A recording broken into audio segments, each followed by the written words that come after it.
Shalom, bonjour, je suis serviteur de Dieu, Alan Rich. Je parle le 10 octobre 2023 et il y a 2 jours, le samedi 7 octobre, au lever du soleil, le jour du Shabbat, 50 ans plus un jour après la guerre de Kippour, le Hamas attaque Israël et en quelques heures, cela est déclaré comme une guerre. En quelques heures, il y a plus de 700 morts. Et beaucoup de personnes me demandent si c'est le déclenchement de la guerre d'Armageddon, puisque, entre autres, le plus grand navire du monde, les Américains, sont en train de naviguer pour venir en Méditerranée.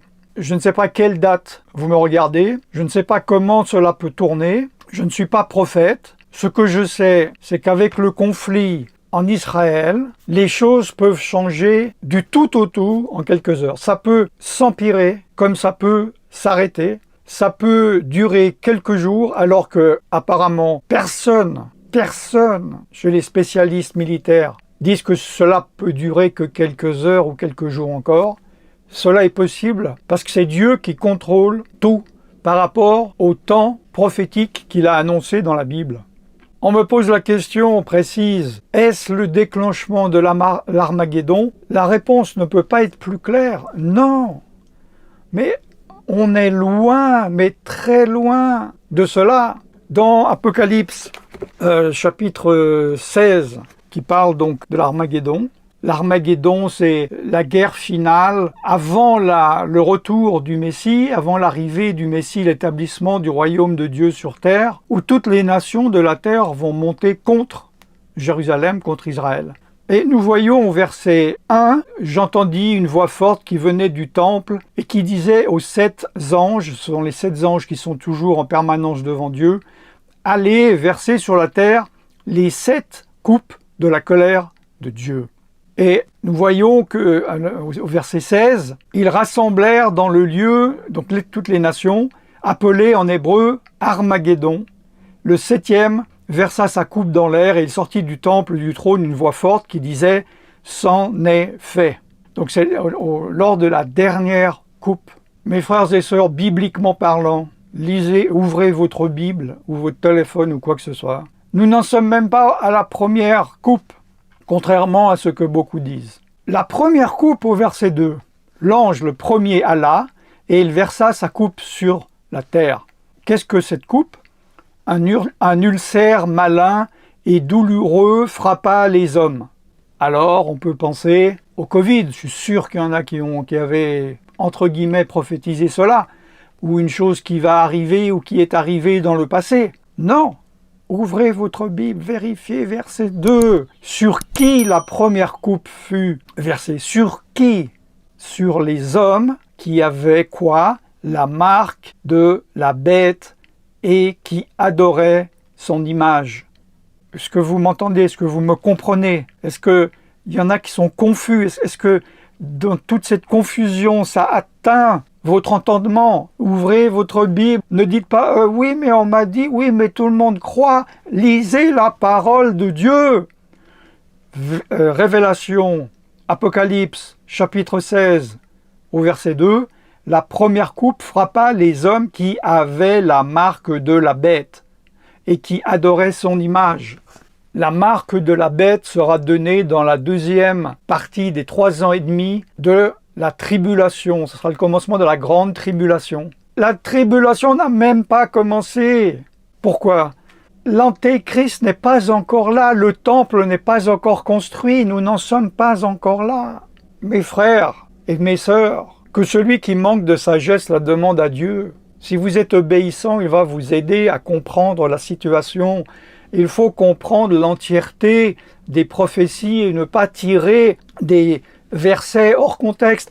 Là, nous sommes en octobre. Des centaines, des milliers de faux prophètes sur la terre ont dit que mathématiquement, astrologiquement, astronomiquement, que l'enlèvement ou que la venue du Messie devait être en septembre 2023. Je suis là en octobre.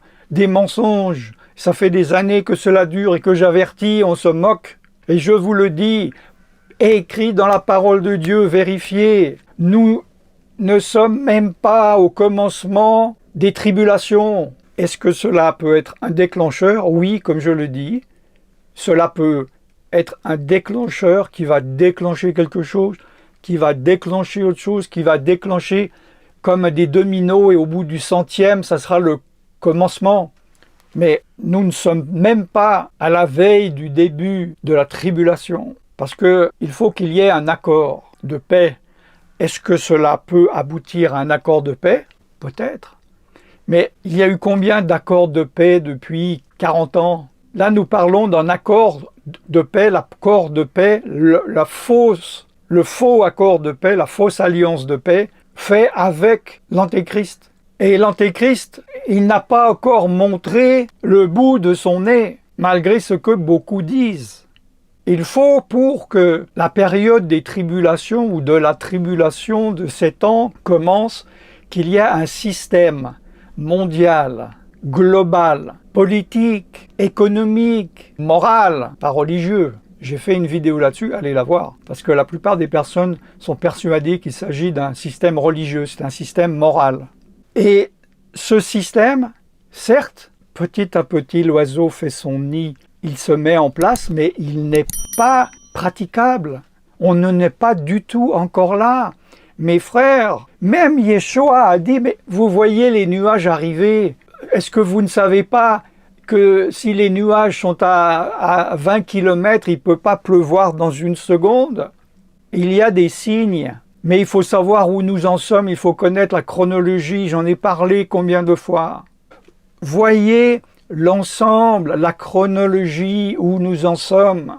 J'essaye pas de convaincre des personnes qui ne peuvent plus ou qui ne peuvent pas, mais j'essaie de sauver des personnes qui sont tombées dans les griffes du malin. Parce que je perçois qu'il y en a encore qui peuvent être sauvés et arrachés de l'esprit de séduction, de l'esprit d'égarement. Parce que c'est cet esprit d'égarement, cet esprit de séduction qui va influencer les gens du monde ainsi que les chrétiens de l'Empire romain, de l'Empire babylonien, la grande foule, les chrétiens du grand chemin, à ne pas voir quand l'Antéchrist va arriver que c'est l'Antéchrist et à accepter la marque de la bête. Réveillez-vous, réveillez-vous. Il va se passer des choses, mes frères et sœurs. Parce que là, les Nations Unies, l'Europe, les États-Unis, tout le monde est du côté d'Israël. Mais concernant Israël, les nations n'ont pas de mémoire. Ils tournent leur veste comme ça. Il suffit qu'Israël fasse une erreur, fasse quelque chose d'injuste, et toutes les nations, en un jour, ils vont se tourner contre eux. Parce que il va se passer des choses où il y aura une paix, mais il est dit que toutes les nations de la terre vont monter contre Israël. Donc, il va se passer quelque chose à un moment donné où Israël va faire quelque chose que toute la terre entière, les Nations Unies, les États-Unis, l'Europe, va se retourner contre eux, il va les attaquer. Et cela fait partie des prophéties du livre de l'Apocalypse, de la Bible. Nous ne en sommes absolument pas là. Beaucoup de personnes disent « Oh, la Bible, les histoires de la Bible, c'est tellement merveilleux. J'aurais tellement voulu vivre dans les temps de la Bible. » Mes frères et sœurs, nous sommes dans les temps de la Bible. Tous les jours, aux actualités, nous pouvons voir où nous en sommes en regardant les prophéties de la Bible. Je suis serviteur de Dieu Alain Rich et je vous bénis dans le nom tout-puissant de Yeshua Jésus. Shalom.